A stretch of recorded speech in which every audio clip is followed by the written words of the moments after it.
যখন আমাদের বিচ্ছেদ হয়েছিল, তখন মনে মনে শুধু এটাই প্রার্থনা করেছিলাম, তোর সামনে আমাকে আর কোনোদিন যেন যেতে না হয়। না হলে তোর ওই নিষ্পাপ চোখের দিকে তাকালে আমি আবার তোর প্রেমে পড়ে যাব। তোর ওই চোখ দুটো এতটাই নিষ্পাপ যে আবার হয়তো তোকে জড়িয়ে ধরতে ইচ্ছে করবে, আবার ভালোবাসি বলতে ইচ্ছে করবে, আবার রাতের পর রাত জেগে তোর কথা শুনতে ইচ্ছে করবে, আবার আমাকে তোর প্রতি দুর্বল করবে। কত বছর হলো আমাদের সম্পর্কটা এমনই, নিয়ম মাফিক ফোন করার কোনো টাইম নেই, নেই কোনো আদুরে আবদার।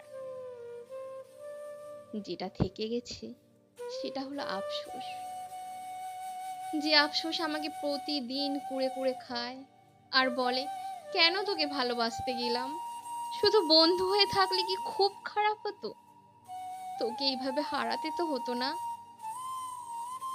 তবুও তোর পাশে আছি। আজও কোনো ভালো কিছু ঘটলে তোকে জানাতে ইচ্ছে করে, আর কোনো খারাপ কিছু হলে তোর কাছে অপেক্ষা করতেও ইচ্ছে করে। আজও তোর ছবি দেখলে আমার হৃদস্পন্দন বাড়ে। দূরে চলে গিয়েও তুই আমার পাশেই থেকেছিস। এখনো ভালোবাসি, এটা হয়তো মুখ ফুটে আর বলতে পারিস না, কিন্তু ভালোবাসিস সেটারও প্রমাণ দিয়ে যাচ্ছিস এখনো। আমার আপদে বিপদে যখন তুই আমার পাশে থাকিস, আমার মনে সাহস যোগাস, তোর কাঁধে মাথা রাখতে দিস,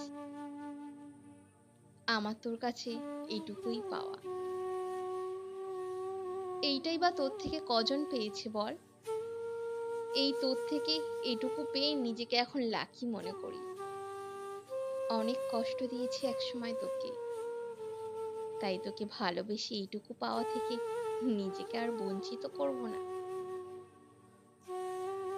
আজ অনেক দিন পর তোকে দেখলাম, তোর আমার সেই প্রথম দিনের মতো ফিলিংস জেগে ওঠে।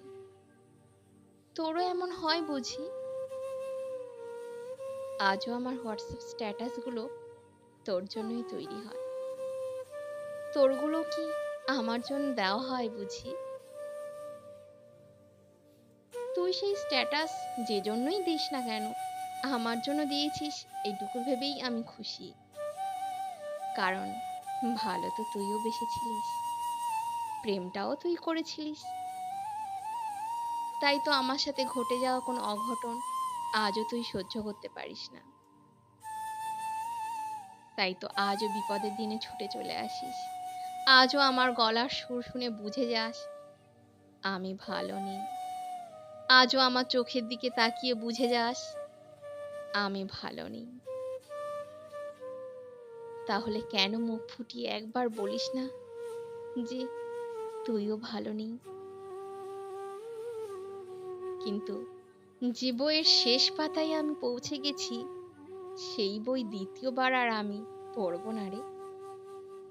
তার প্রাইমাক্সে যে রাগ, অভিমান, কথা কাটাকাটি, অপমান, কষ্ট লেখা আছে, তাই পুনরুত্থান করে আর নিজের ভালোবাসাকে ছোট করব না রে। তাই তো তৎক্ষণাৎ পিছিয়ে আসি। ফোনে গুড নাইট বলার পর আর লাভ ইউটা বলতে পারিনি রে।